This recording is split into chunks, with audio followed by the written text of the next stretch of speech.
Hello everyone. आप लोगों ने इसके पहली वीडियो में पढ़ा था बाल गोविंद भगत का पार्ट फर्स्ट, जो कि आपका हिंदी के चैप्टर 11 है। अब हम पढ़ने जा रहे हैं इसका पार्ट सेकंड। तो अभी तक आपने पढ़ लिया था कि बाल गोविंद जो थे उनकी कहना चाहिए गाने की कला जो थी, जो गीत गाते थे, उनके गीत के कारण क्या होता था, सभी लोग बहुत आनंद विभोर हो जाते थे उनके गीत में। और जो मजदूर काम करते थे, काम करते करते भी वह उस संगीत में, वातावरण में, यानी उनके गीत संगीत के कारण अपने काम के साथ ही वह कहना चाहिए उनका मन उस गीत से भर जाता था और बच्चे झूम उठते थे, औरतों के होंठ कांप उठते थे, यानी कुछ गाने के लिए उनके साथ हलवाहों के पैर ताल से उठने लगते थे। रोपाई करने वालों की उंगलियां एक क्रम में थिरकने लगती थीं। तो ये हमने देखा था। अब हम आगे देखते हैं कि भादों माह की रात को भादों माह की जो रात थी उसकी निस्तब्धता को तोड़ता हुआ संगीत। तो बादलों से भरा आकाश और अंधेरे में भगत का संगीत चौंका देता था। सब सो रहे होते थे और भगत का संगीत जाग रहा होता था। उनका संगीत सोए हुओं को जगा देता था। उनका संगीत अंधेरे में अकस्मात कौंध उठने वाली बिजली की तरह चौंका देता था। जैसे तेरी गठरी में लागा चोर मुसाफिर जाग जरा। तो अब हम देखेंगे इसके आगे भगत की प्रवृत्तियाँ, यानी भगत की कौन कौन सी अच्छी प्रवृत्तियाँ थीं।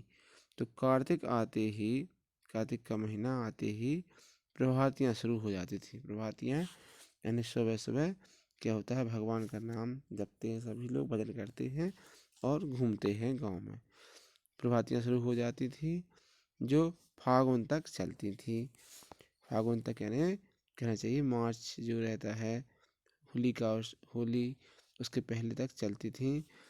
इन दिनों सवेरे ही न जाने कब उठकर गांव से 2 मील दूर नदी में स्नान करके लौटते और गांव से बाहर पोखर के ऊंचे भिंडे पर बैठकर खजड़ी लेकर गाने लगते थे। देखिए आप लोग, कहाँ गांव से 2 मील दूर पहले नदी में स्नान करके लौटते और गांव से बाहर पोखर के ऊंचे भिंडे पर, यानी वो ऊंचे स्थान पर बैठकर खजड़ी, जो कि बजाने का हाथ में रख के बजाते हैं उसको, लेकर गाने लगते थे।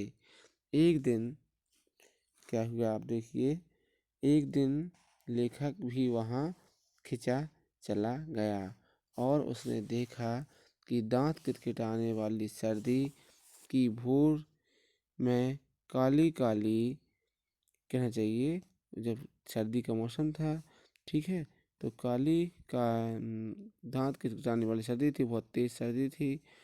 भोर में काली कमली ओढ़े भगत खजड़ी लिए चटाई पर बैठे थे। तो देखिए, जब लेखक राम वृक्ष मैनपुरी वहाँ जाते हैं तो देखते हैं कि जो कौन आपके जो भगत जी हैं खजड़ी लिए चटाई पर बैठे हुए हैं, काली कम्बल यानी कम्बल ओढ़े हुए हैं साल।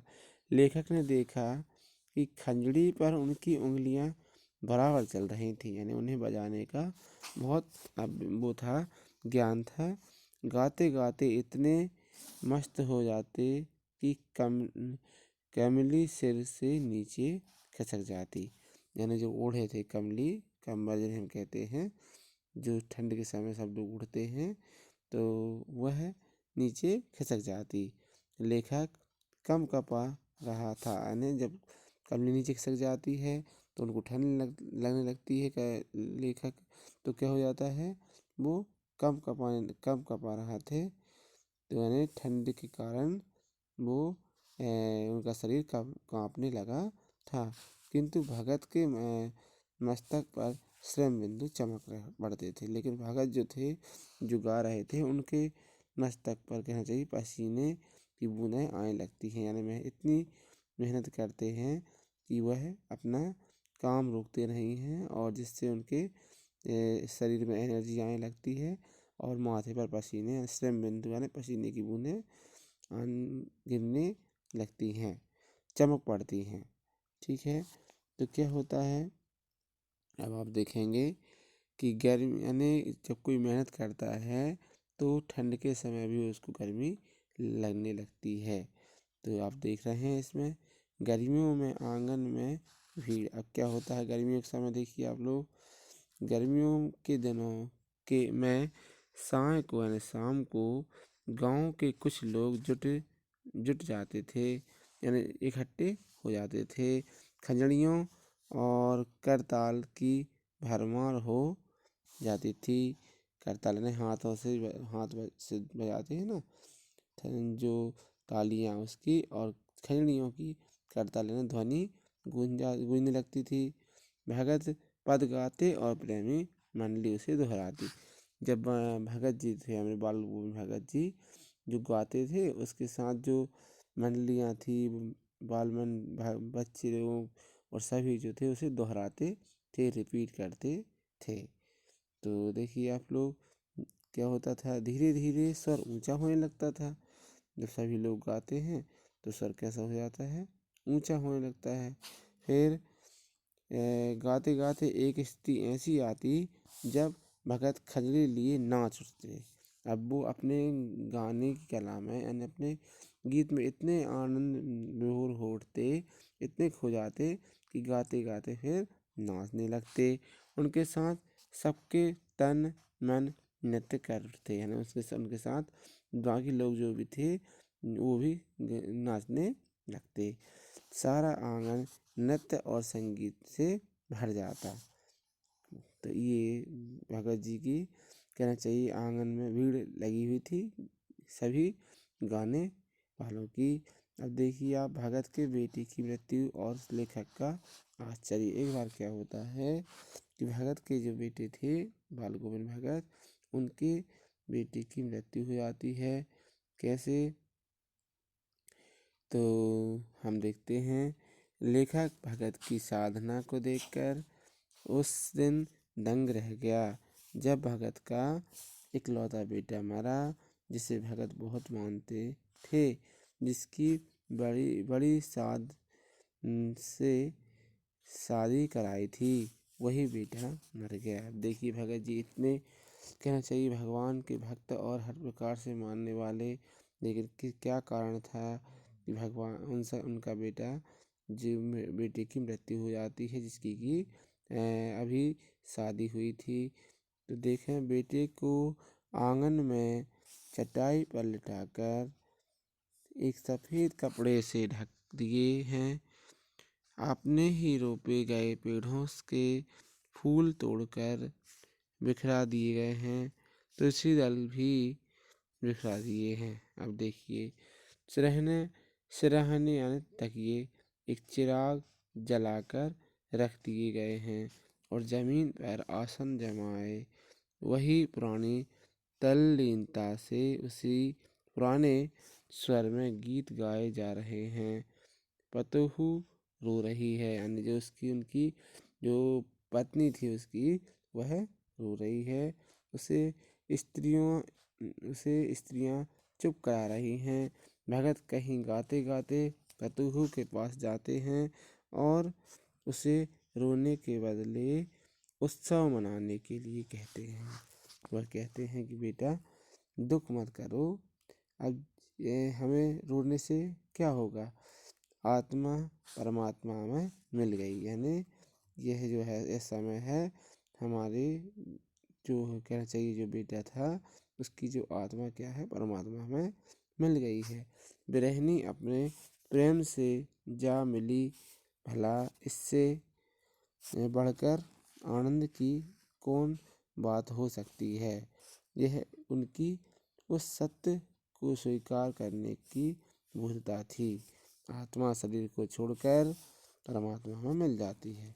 तो ये जो बाल गौर भगत थे, ये समझते थे कि जब व्यक्ति की मृत्यु हो जाती है तो वह उसकी आत्मा जाकर परमात्मा में मिल जाती है।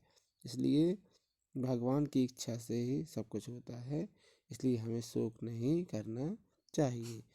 अब देखें भगत की पतोहू के प्रति सजगता। आप क्या करते हैं, भगत अपनी पतोहू के प्रति यानी उस जो कि लड़का खत्म हुआ था उसकी पत्नी के प्रति जो सोच करते हैं कि अब हमें इसके लिए कुछ करना चाहिए। तो फिर क्या होता है, देखें आप लोग इसमें पतोहू भगत के ने पतोहू से ही चिता में आग लगवाई। श्राद्ध की अवधि पूरी होने पर पतोहू के भाई को बुलाकर उसके साथ कर दिया और उसकी शादी करने का आदेश दे दिया। उन्होंने कहा कि अभी ये बच्ची है, अभी इसकी शादी हुई थी और इसका जो है कहना चाहिए जो पति यानी उनका बेटा जो था ख़त्म हो गया था, तो उन्होंने सोचा अब इसकी क्या है दूसरी शादी करा देनी चाहिए। पतोहू भगत के प्रति चिंता करती हुई कहती थी, मैं चली जाऊंगी तो बुढ़ापे में आपको कौन भोजन कराएगा, बीमार पड़ने पर कौन पानी देगा, मुझे अपने चरणों से अलग नहीं कीजिए। भगत का निर्णय अटल था। भगत ने पतोहू से कह दिया, तू जा, नहीं तो मैं ही घर को छोड़कर चल दूंगा। इस दलील के आगे पतोहू की कुछ नहीं चली, यानी वह जो थे उस बच्ची जो कहना चाहिए उस बहू थी उसका अच्छे के लिए ऐसा कठोर व्यवहार कर रहे थे कि मेरे कारण इसकी जीवन बर्बाद नहीं होना चाहिए। अब देखें बाल गोविंद भगत अब नहीं रहे।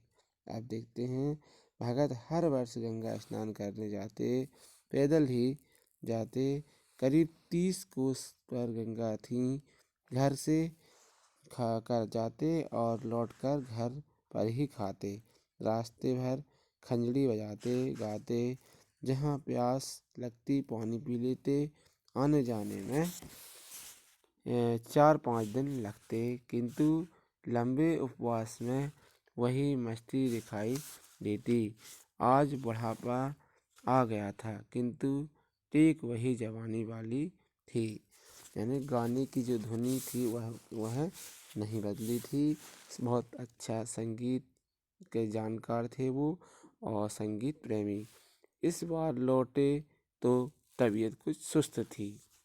खाने पीने के बाद भी तबीयत नहीं सुधरी, थोड़ा बुखार भी आने लगा, फिर भी नेम व्रत नहीं छोड़ा। सुबह शाम गीत गाना, स्नान ध्यान करना, खेती बाड़ी देखना कुछ नहीं छोड़ा, परंतु धीरे धीरे उनका शरीर कमज़ोर होने लगा। लोगों ने नहाने धोने से मना किया, आराम करने के लिए कहा, किंतु हंसकर टाल देते थे। उस दिन भी संध्या में गीत गाए, परंतु भोर में लोगों ने गीत नहीं सुना। जाकर देखा कि बाल गोविंद भगत नहीं रहे, सिर्फ उनका पंजर पड़ा था, यानी उनका शरीर पड़ा हुआ था। तो ये थे आपके बाल गोविंद भगत, जो कि बहुत कहना चाहिए संगीत प्रेमी थे, संगीत के जानकार थे और सबको साथ लेकर चलने वाले थे। तो आप इस स्टोरी को आप पूरा पढ़ लीजिएगा, शुरू से आखिर तक आपको पूरा समझ में आ जाएगा और फिर आप लोग इसके क्वेश्चन आंसर्स करेंगे, जो कि आप अपनी कॉपी में लिखेंगे।